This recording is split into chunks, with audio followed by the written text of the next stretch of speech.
Ok, donc bonjour à tous, merci Mathéo pour cette introduction.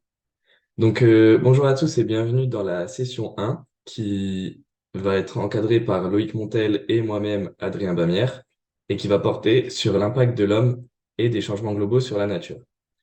Donc comme vous pouvez déjà sans doute le voir par vous-même par le biais des journaux télévisés ou via la une de ces journaux réputés, notre monde est confronté aux changements globaux et ces derniers impactent la biodiversité. Alors même si ces phénomènes sont de plus en plus médiatisés récemment, il n'est pas moins que l'impact de l'homme sur la biodannée, comme vous pouvez le voir via la date de cette publication scientifique, ou encore via la date de parution du premier rapport du GIEC, qui date de 1990 et qui nous alertait déjà de notre responsabilité dans le changement climatique et dans ce que ce dernier pourra amener par la suite. Donc, en réalité, il faut remonter encore bien plus longtemps dans l'histoire pour voir depuis quand les hommes modifient la biodiversité. Donc, ici, sur cette figure, nous pouvons voir les différentes causes anthropiques et qui modifient la biodiversité et leur date d'apparition dans l'histoire. Et nous pouvons voir que certaines causes anthropiques sont apparues depuis environ 100 000 ans, telles que l'utilisation du feu, la chasse ou encore la pêche. Donc, à ces causes anthropiques, de nouveaux facteurs anthropiques se sont additionnés. Comme la pollution qui est apparue depuis environ 1000 ans, ou encore le changement climatique qui est apparu depuis environ 2 siècles. Ces causes anthropiques l'impact de ces causes anthropiques a pris une ampleur dont nous ne pouvions pas imaginer les conséquences, puisque nous pouvons voir que de nos jours, la somme des critères responsables des précédentes crises d'extinction de masse sont présentes, et nous pouvons alors nous demander si nous n'allons pas rentrer, ou si nous ne sommes pas déjà rentrés, dans ce qu'on pourrait qualifier de sixième crise d'extinction de masse. Je vais maintenant laisser la parole à Loïc Montel. Comme l'a dit Adrien, nous sommes potentiellement rentrés dans cette extinction de masse et certaines personnes essayent de quantifier cette extinction en chiffrant ces pertes. Donc, on peut penser notamment à l'Union internationale pour la conservation de la nature, l'UICN, qui très régulièrement actualise une liste rouge des espèces menacées en France et dans le monde et qui essaye pour chaque espèce de lui donner son état actuel, donc en danger critique, par exemple, en danger ou vulnérable. En France, comme vous voyez sur la figure, c'est un peu moins de 14 000 espèces qui sont évaluées, et pour 17,6% d'entre elles, elles sont menacées. Au niveau mondial, ce sont 40 000 espèces qui sont menacées, et ce taux d'extinction n'est jamais vu, n'a jamais été vu dans l'histoire. Et en plus, ce taux d'extinction dans de nombreux écosystèmes ne permet pas de la stabilité biologique, bien souvent. Le futur n'en est pas moins réjouissant parce que d'ici 2050, on estime que le CNRS estime qu'il y aurait 1 million d'espèces qui pourraient disparaître, donc ce qui représente environ 15 à 37% des espèces terrestres de la planète.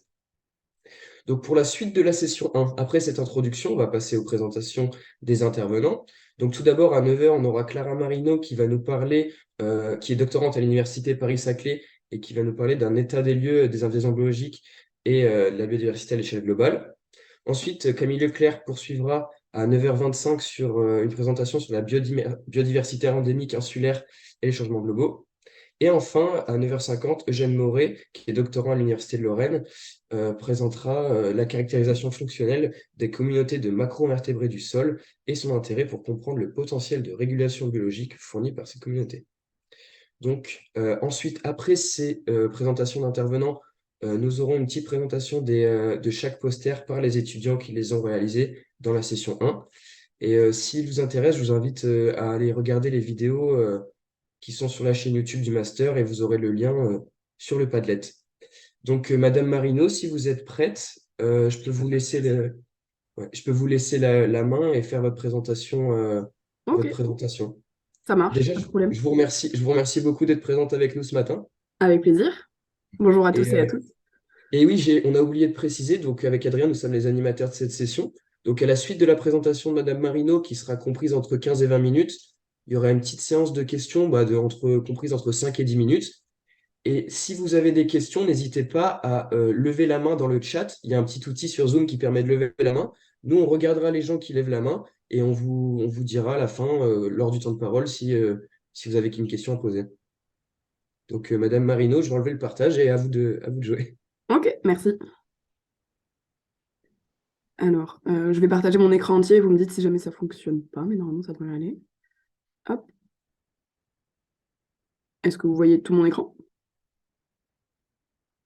Oui, parfait. On voit Ok, tout l'écran. super. Donc bonjour à toutes et à tous, je suis plus doctorante, ça y est, j'ai terminé ma thèse en septembre et donc je suis désormais postdoctorante aussi en écologie et je travaille sur les invasions biologiques. Donc je vais vous faire une introduction générale aux invasions biologiques et leurs conséquences à l'échelle globale. Merci beaucoup pour l'introduction que vous avez faite déjà parce que ça va m'éviter de détailler trop cette diapositive. Comme vous l'avez dit tout à l'heure, la biodiversité est effectivement en danger aujourd'hui et on remarque que depuis les années 1700-1800, c'est-à-dire depuis le début de la révolution industrielle, on a une forte augmentation. Ici, c'est un graphique qui décrit le taux d'extinction des espèces de vertébrés. Et on remarque qu'il est bien au-delà du taux d'extinction basal, c'est-à-dire qu'il y a un taux d'extinction et de spéciation naturelle des espèces, qui est la ligne en pointillé qu'on voit sur ce graphique. Mais depuis 2 siècles à peu près, on observe une grande augmentation du nombre d'espèces éteintes à la surface de la Terre et potentiellement des espèces qui sont en danger d'extinction aussi. Donc ce taux serait amené aussi à augmenter dans le futur. Et cette biodiversité en danger, elle est imputée à 5 grandes causes, et vous les avez décrites, notamment le changement climatique, les invasions biologiques, le changement des habitats, la pollution et la surexploitation des ressources. Et moi aujourd'hui, je vais vous parler d'une cause en particulier qui sont les invasions biologiques. Donc la première chose à faire, c'est finalement définir qu'est-ce qu'une invasion biologique. Excusez-moi, je ne sais pas si vous voyez la barre en haut, parce que moi je l'ai, peut-être que je peux vous l'enlever. Ah, ça y est, je peux l'enlever. Donc une invasion biologique, ça commence par une espèce qui est une espèce native, qu'on observe dans sa région dite native, c'est-à-dire l'habitat dans lequel elle est présente. Et cette espèce, elle va être transportée, puis introduite par l'humain dans une région dite exotique, c'est-à-dire une région dans laquelle elle n'est pas présente de manière naturelle. Ça peut être par exemple une espèce issue des États-Unis qui est importée en Europe. Ensuite, cette espèce s'établit, se disperse, et c'est là qu'elle devient une espèce exotique, c'est-à-dire qu'elle est capable de se reproduire et de se disperser dans une région qui n'est pas sa région d'origine. Et enfin, si cette espèce a des impacts, que ce soit des impacts sur la biodiversité et les écosystèmes, qu'on appellera des impacts écologiques, ou bien des impacts sur les activités humaines, économiques ou sur le bien-être et la santé publique, alors ça devient une espèce exotique envahissante. Et ça, c'est la définition de l'Union internationale pour la conservation de la nature, dont vous avez parlé tout à l'heure, qui est l'organisme qui établit les menaces qui pèsent sur les espèces dans le monde et qui va être capable de dire pour chaque espèce évaluée si elles sont menacées par les invasions biologiques ou par d'autres types de menaces. Un petit exemple d'espèce exotique, j'ai choisi ici le ragondin. Le ragondin, c'est une espèce de rongeur qu'on retrouve en France, dans de nombreux habitats, et notamment dans le Poitou-Charentes. C'est un rongeur qui vit sur les berges des cours d'eau, qui va faire des tunnels et qui va se reproduire dans cet endroit-là. Il est semi-aquatique. En réalité, il est originaire d'Amérique du Sud. Et son introduction en Europe, par exemple, a été un grand succès, notamment parce qu'il n'y a pas de prédateurs du ragondin présents sur le territoire européen. En l'occurrence, dans son aire native, ces prédateurs, ce sont le puma et le crocodile. Donc effectivement, ce ne sont pas des animaux qu'on a chez nous. Peut-être c'est souhaitable. Mais en tout cas, il s'est retrouvé finalement dans une grande capacité de s'établir et de se reproduire. Et en fait, il faut savoir que la majorité des introductions d'espèces ne sont pas un succès. C'est-à-dire, en général, quand une espèce arrive dans un nouvel endroit, elle n'est pas capable de s'y développer et éventuellement, même si elle s'y développe un peu, elle va peut-être pas être capable d'être pérenne dans cet endroit-là. Mais finalement, comme il y a un grand nombre d'espèces qui sont transportées chaque jour, de manière volontaire ou involontaire, même s'il y a juste une toute petite proportion qui s'établit, puis une petite proportion qui devient exotique, envahissante, bah finalement, ça fait chaque année un grand nombre d'espèces dans le monde. C'est donc une menace qui est globale, c'est-à-dire que des espèces exotiques qui ont été établies dans le monde, il y en a partout. Vous pouvez voir ici que les couleurs de la carte dénotent la quantité d'espèces terrestres exotiques établis dans différents endroits. Et donc, on voit que l'Europe de l'Ouest et centrale, l'Amérique du Nord ou encore l'Australie et la Nouvelle-Zélande sont des zones très riches en espèces terrestres qui ont été introduites à travers les années.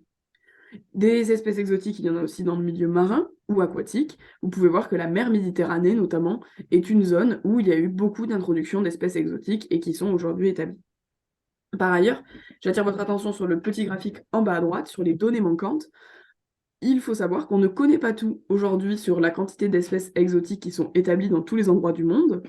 C'est-à-dire qu'on a tendance à sous-estimer la quantité d'espèces exotiques, notamment pour des zones comme l'Afrique ou l'Asie centrale, où on a en général peu de données sur la biodiversité.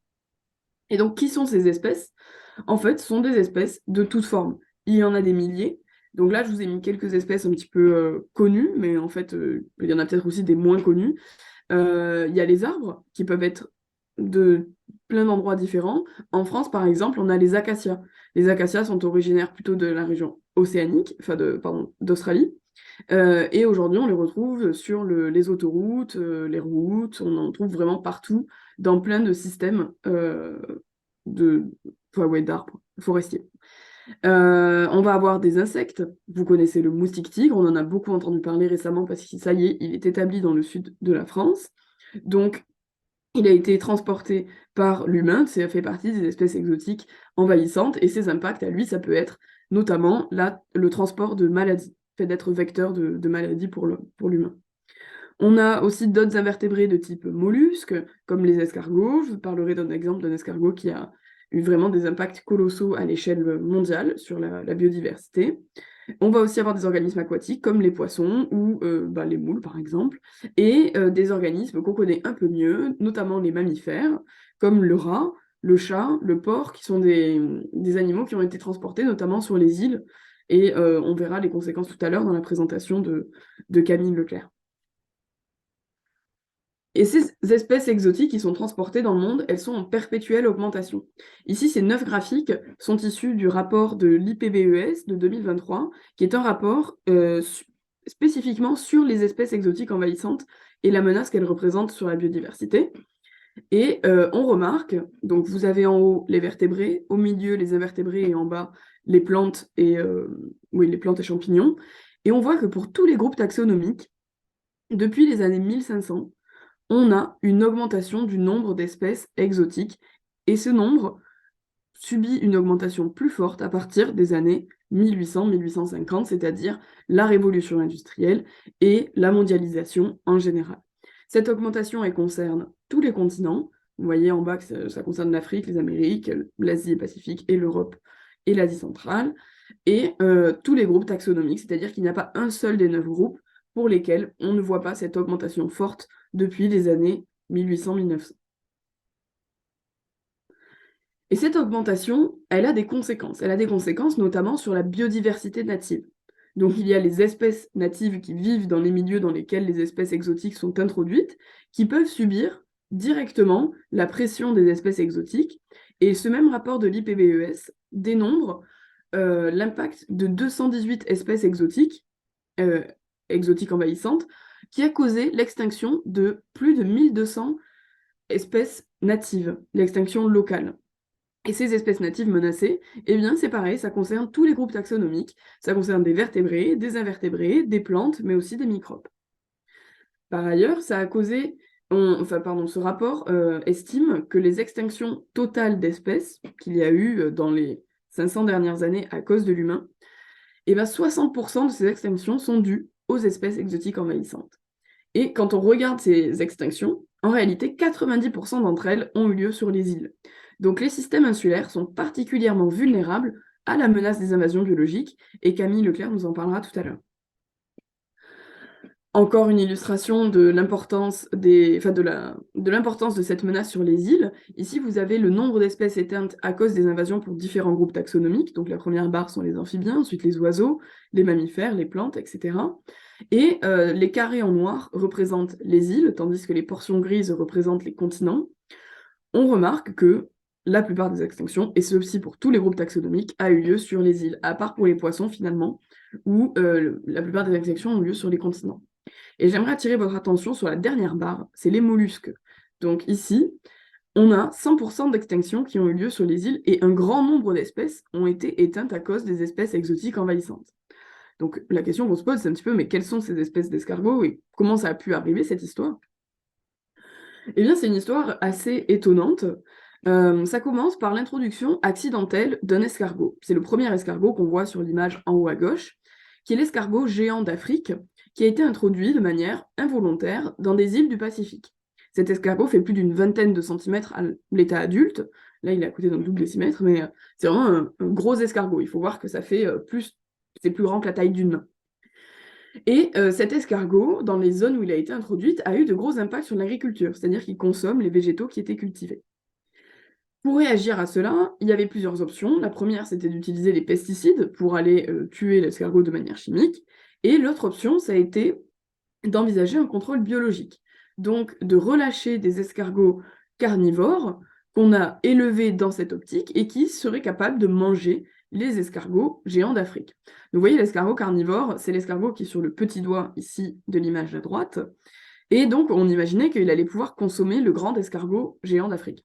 Alors, la réponse est... Enfin, c'était un peu évident déjà qu'il n'allait pas vraiment y arriver, mais en fait, on imaginait qu'il allait faire de la prédation sur les juvéniles. Les juvéniles qui sont effectivement beaucoup plus petits et plus faciles à manger pour un escargot carnivore. Mais en fait, ce qui s'est passé quand cet escargot carnivore a été volontairement introduit dans les îles du Pacifique, c'est qu'il a fait de la prédation sur tous les escargots natifs qui étaient déjà présents sur l'île et qui n'a pas du tout mangé l'espèce d'intérêt qui était l'escargot géant. Donc là, on a eu finalement une multiplication des problèmes et la présence de l'escargot de Floride sur les îles du Pacifique a conduit à l'extinction de 52 espèces d'un seul genre. Donc, ça a conduit à une perte d'histoire évolutive, c'est-à-dire que tous les escargots qui étaient issus de cette grande famille sont éteints complètement de la surface de la Terre à cause d'une espèce introduite volontairement par l'humain.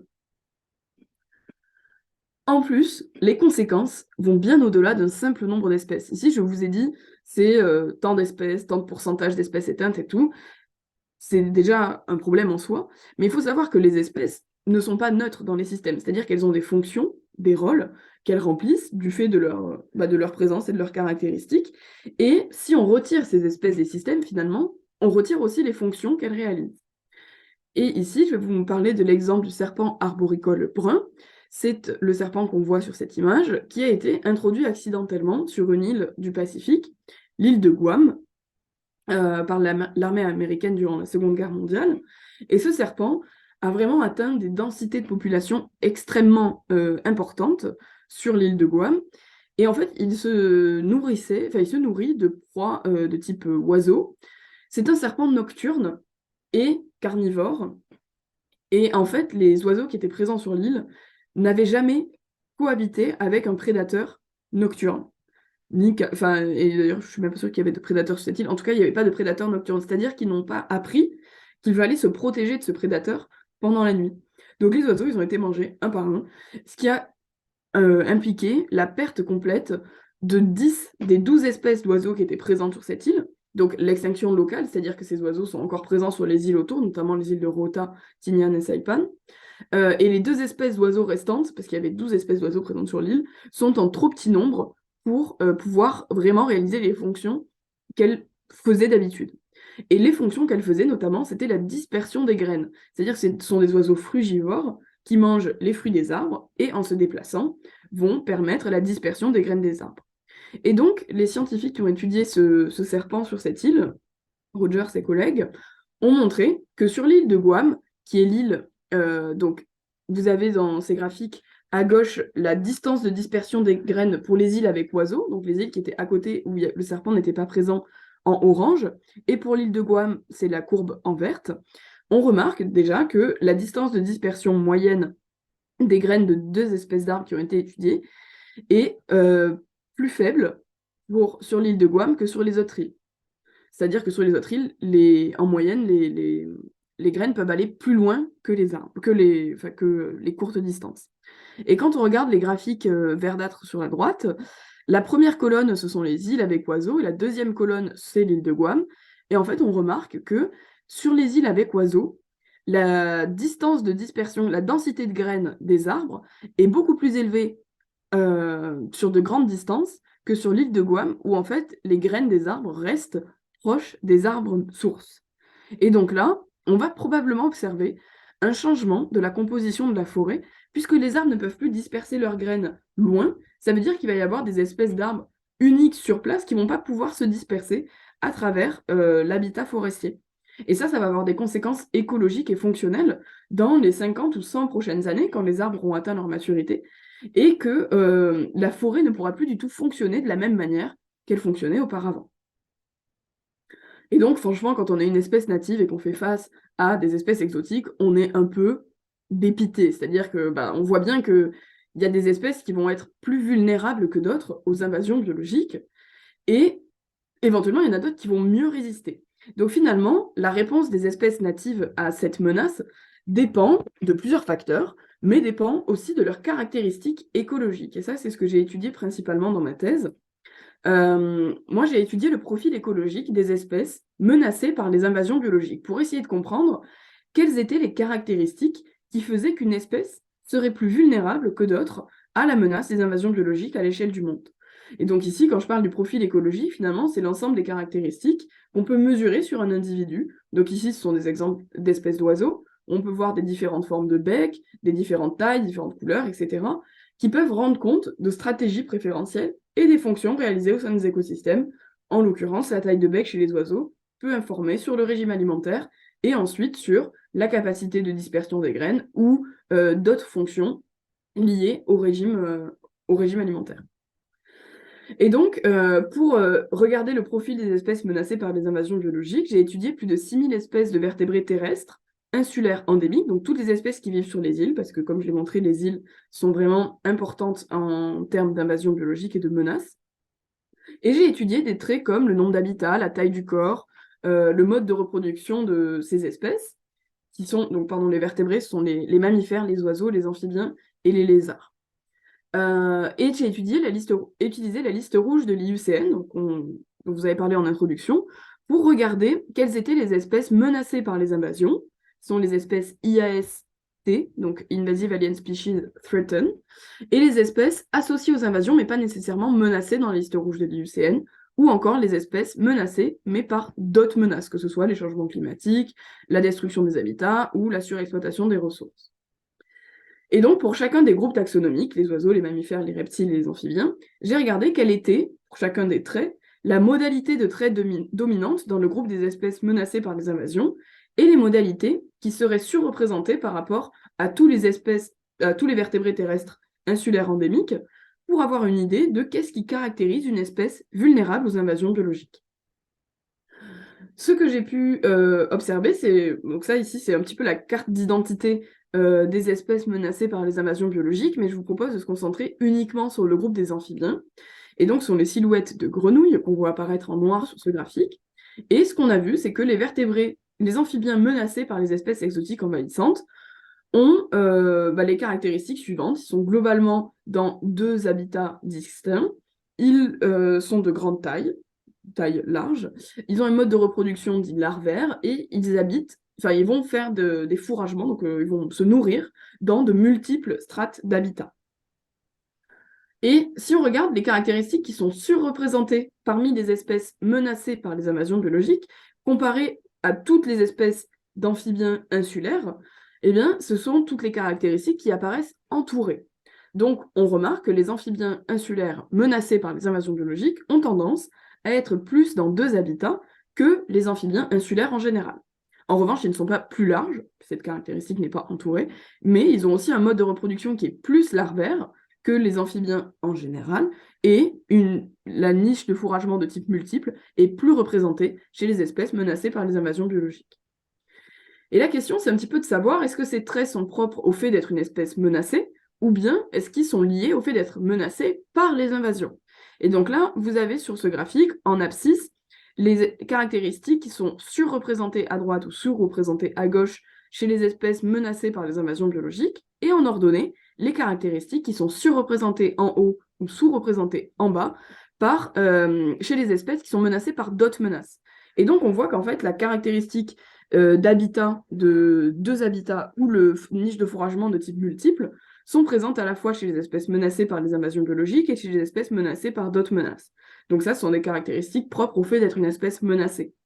Mais on a aussi des caractéristiques qui sont spécifiques à la menace des espèces exotiques envahissantes, à savoir chez les amphibiens le mode de reproduction, qui est que les amphibiens qui se reproduisent avec un stade larvaire sont en général plus associés aux espèces menacées par les invasions biologiques, tandis que les amphibiens qui sont menacés par d'autres menaces ont tendance à avoir un mode de reproduction de type direct. Et donc, pour conclure, si on étudie finalement les conséquences écologiques des invasions biologiques, on remarque que ce sont des impacts qui vont bien au-delà d'un simple nombre d'espèces en danger. Ça concerne de multiples dimensions de la diversité. Et les traits, les caractéristiques écologiques, ça appartient à la dimension fonctionnelle de la diversité. Il existe d'autres dimensions, comme la dimension phylogénétique, qui retraduit l'histoire évolutive des espèces, et celle-ci aussi est en danger à cause des invasions biologiques et des autres menaces. Et enfin, en termes de perspective, on pourrait utiliser ce type d'observation pour essayer de voir quelles espèces seraient en danger d'extinction dans le futur, quelles fonctions seraient associées à ces espèces, et enfin, quelle interaction il y aurait avec les changements climatiques à venir, car vous l'avez très bien dit en introduction, les menaces interagissent entre elles, et donc il faut les considérer ensemble pour mieux prédire leurs effets sur la biodiversité à long terme. Je vous remercie, et je suis à disposition pour quelques questions si vous en avez. Merci beaucoup pour cette présentation, encore une fois. Et on va passer aux questions. Donc, si quelqu'un a une question, ah, je vois que Mathéo a une question. Précise, précise. Mathéo, on a vu ta main levée. Vas-y. Ouais, merci pour la présentation. Déjà, est-ce que ce travail permet aussi de mieux endiguer les invasions biologiques? Et également, est-ce qu'il y a déjà eu des exemples d'invasions biologiques qui ont pu être inversées en connaissant mieux les espèces que ça touchait? Ou alors, est-ce que c'est irréversible? On n'arrive jamais à stopper les invasions biologiques? Non, c'est pas irréversible. Il y a des exemples d'introduction d'espèces qui se passent très bien. Par exemple, les introductions d'espèces domestiquées pour la nourriture. Donc le maïs, par exemple, qu'on aurait en Europe, c'est une espèce qui est exotique et qui a été introduite depuis les Amériques et qu'on maîtrise aujourd'hui et dont on aurait du mal à se passer dans notre alimentation, en tout cas dans celle de notre bétail. Et donc, c'est une espèce qui est exotique, mais qui n'a pas nécessairement d'impact écologique du fait de sa présence dans les systèmes naturels, aussi parce qu'elle est contrainte à des systèmes très anthropisés qui sont les champs et les zones agricoles en général. Ensuite, il y a les invasions, là, c'est vrai que je vous ai présenté vraiment les conséquences et j'ai pas du tout dit qu'on pouvait gérer ça. Évidemment, on peut faire déjà de la prévention, c'est-à-dire essayer de ne pas introduire d'espèces dans certains endroits. Et si on est contraint d'introduire des espèces, et en fait c'est le cas de la mondialisation aujourd'hui, qui fait qu'on transporte de manière évidente un grand nombre d'espèces et ce serait vraiment impossible d'arrêter d'en transporter. On peut ensuite vérifier quelles espèces s'établissent dans quels endroits pour essayer de ne pas introduire les espèces qui seraient, ou on sait qu'elles seraient problématiques, par exemple. Donc ça, c'est étudier des travaux de ce type, des travaux qui sont réalisés dans différentes équipes qui travaillent sur les invasions biologiques, qui permettent d'anticiper un petit peu les espèces exotiques qui causeraient des problèmes et quels problèmes elles causeraient.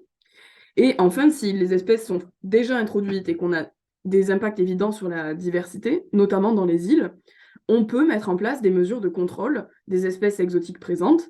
Ça a été le cas pour de nombreuses espèces de mammifères introduites sur des îles océaniques, notamment le chat, le rat, mais aussi des invertébrés comme les fourmis ou les porcs, ça c'est pas des invertébrés, pour lesquels on a fait du contrôle manuel, c'est-à-dire on a fait de l'éradication de population. Donc ça veut dire du piégeage ou de l'empoisonnement ou de l'enfumage pour les fourmis qui permettent de retirer l'espèce exotique du système et éventuellement d'espérer retrouver un système dans un bon état de fonctionnement. Et ça a fait ses preuves pour certains endroits. En revanche, c'est des stratégies qui sont très coûteuses, donc on ne peut pas nécessairement les envisager comme la solution miracle. D'accord, merci beaucoup. Il y a une autre question de Christine. Oui, Madame Nathalie. Est-ce qu'on peut vous demander, Madame Marino, une réponse pas trop longue, s'il vous plaît, pour qu'on Bien puisse... sûr, on va faire une minute. Désolé, merci beaucoup. Oui, bonjour, j'habite en Corse, donc le taux d'extinction des espèces dans les îles m'interpelle. est-ce que vous avez une autre explication que l'incapacité de fuir au-delà de la mer pour cette vulnérabilité exacerbée? Merci. Oui, ben, je pense que là, ça fait une parfaite transition avec la présentation suivante. Mais les espèces natives des îles, en l'occurrence, sont très vulnérables aux espèces exotiques parce qu'aussi, elles n'ont pas évolué avec un pool d'espèces auxquelles elles doivent... Enfin, un pool d'espèces de prédateurs, par exemple, pour certaines îles océaniques très isolées. Donc, elles n'ont pas eu l'habitude de la présence de ces espèces-là. Et donc, quand on a introduit des prédateurs comme le chat ou le rat ou le chien, par exemple, ça a été directement une pression auquel elles avaient aucune défense, si vous voulez. Donc ça, c'est même pas, elles ont même pas pensé à fuir ni à partir. C'est juste que elles n'étaient pas capables de penser que c'était un danger pour leur survie. Et donc je laisse la parole à Camille, puisque c'est vraiment la suite de cette question, ça va être la vulnérabilité des espèces insulaires.